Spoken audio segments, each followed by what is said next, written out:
Dan Bapak juga pernah berjanji kalau sampai ke pengadilan, ijazahnya Bapak akan tunjukkan di sana, di pengadilan. Ya, itu forum yang paling baik untuk menunjukkan ijazah asli saya.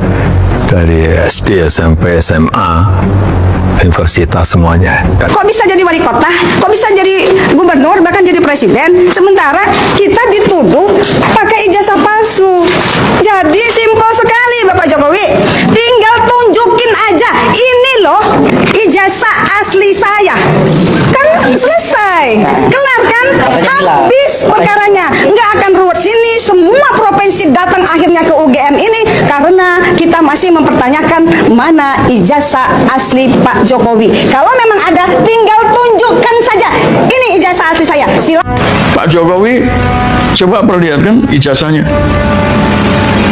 Atau kalau kemudian Mahkamah Agung juga sudah semakin yakin bahwa ijazah itu tidak ada.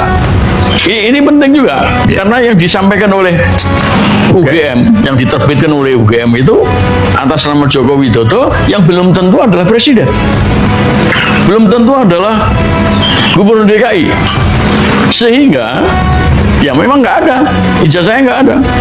Lalu ijazah apa yang dipakai itu?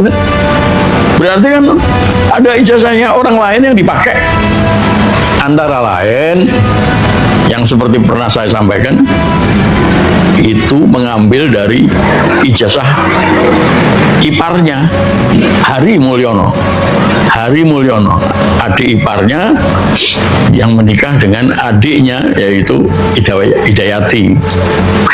Nah, ijazahnya ijazah Hari Mulyono, ya tinggal diubah namanya ya, dan nomornya juga lalu ditempel dengan foto yang dia pikir itu fotonya dia, padahal dia nyuri dari orang lain lagi ya. Nah, sehingga kemudian menjadi salah satu perkara kan. Nah, kalau Mahkamah Agung mempunyai kesimpulan seperti itu, bahwa ijazah-ijazah yang dipakai oleh Jokowi itu ijazah lain, nyuri dari Hari Mulyono, maka fatwanya tidak lagi coba perlihatkan ijazahmu yang asli, tetapi langsung tangkap aja.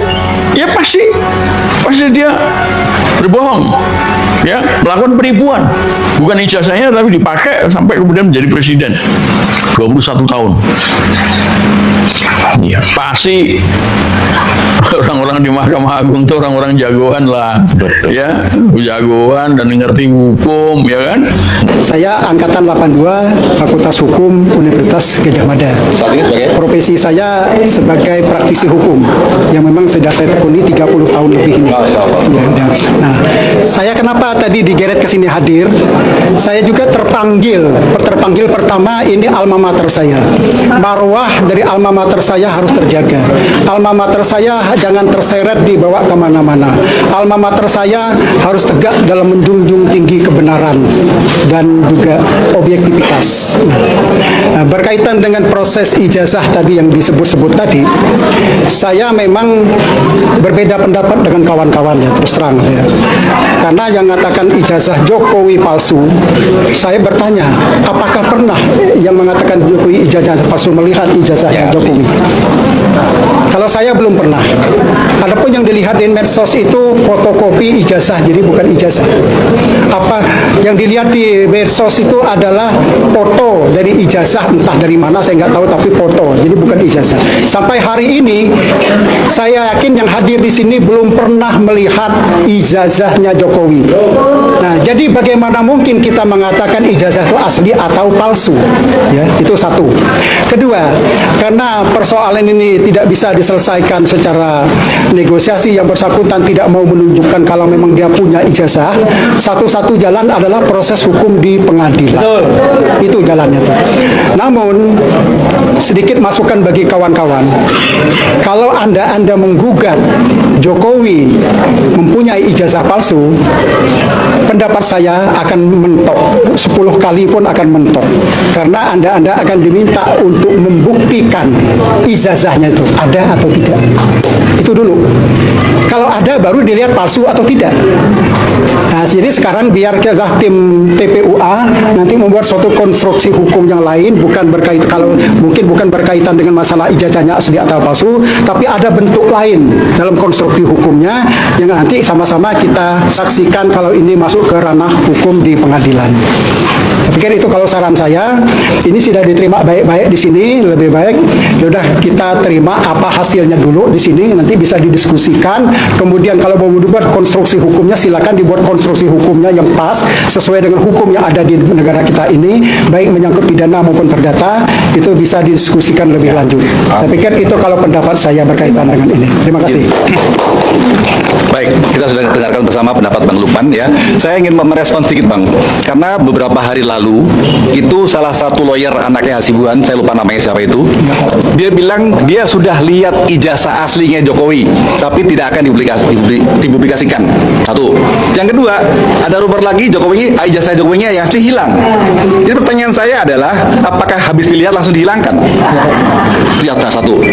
Yang kedua, kita tadi mendengarkan paparan dari Pak Roy Suryo dan Dr. Tifa, bahwa dari diskusi tersebut ada masukan agar skripsi yang tadi ditampilkan dan ijazah atau dokumen yang ada itu dicek secara AI untuk memastikan bahwa ini asli atau tidak. Kenapa? Karena tadi kita dengar bersama, ya, di lembar-lembar pengantarnya pengukuhan itu antara ijazah skripsi Jokowi dan yang lain itu ternyata berbeda.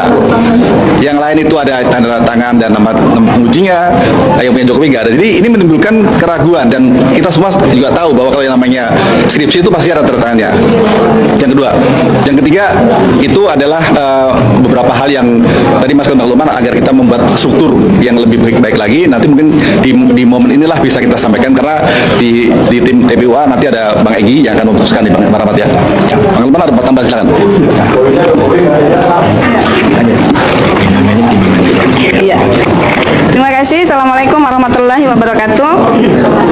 Perkenalkan, saya Bunda Mary sebagai aktivis dakwah. Saya adalah Ketua Badan Kontak Majelis Taklim, dan saya dari Lampung bersama teman-teman TPUA Lampung juga. Yang hadir hari ini bukan hanya dari satu provinsi, tapi ada yang dari Jawa Timur, ada yang dari Sumatera Utara, ada yang dari Jawa Tengah, Jawa Barat, dan lain-lainnya. Bukit Tinggi, ya, dari Bukit Tinggi. Jadi begini, kalau tadi saya sangat menghormati, ini yang hadir ini orang-orang akademisi semua, ya. Saya walaupun tidak selevel para profesor dokter ini, saya juga sarjana agama dari UIN Lampung. Jadi tadi Pak Profesor, kemudian guru kita dari UI, ya. Saya tertarik tadi apa yang dikatakan dari mantan alumni UGM, Bapak dari Profesor, ya. Tadi bilangnya begini, kalau beliau tidak setuju kalau dikatakan bahwa ijazahnya Pak Jokowi itu adalah palsu. Karena apa? Karena belum pernah melihat yang aslinya. Kan begitu tadi bahasanya ya. Kalau Ijazah bukan asli. iya, jadi kalau saya berpikir sederhana, berpikir yang nggak ruwet-ruwet, seandainya saya pribadi, kita semua, kita dituduh, ibu itu ijazahnya asli, kok ibu bisa jadi bupati? Ijazahnya palsu. Halo Sobat Politik, kembali lagi bersama saya di channel Rahasia Politik. Sebelum kita membahas lebih dalam isu panas hari ini, jangan lupa like dan berikan komentar kalian. Nah teman-teman, di cuplikan video kali ini kita berbicara jujur dan berani membedah kenyataan pahit yang sedang melanda di negeri kita.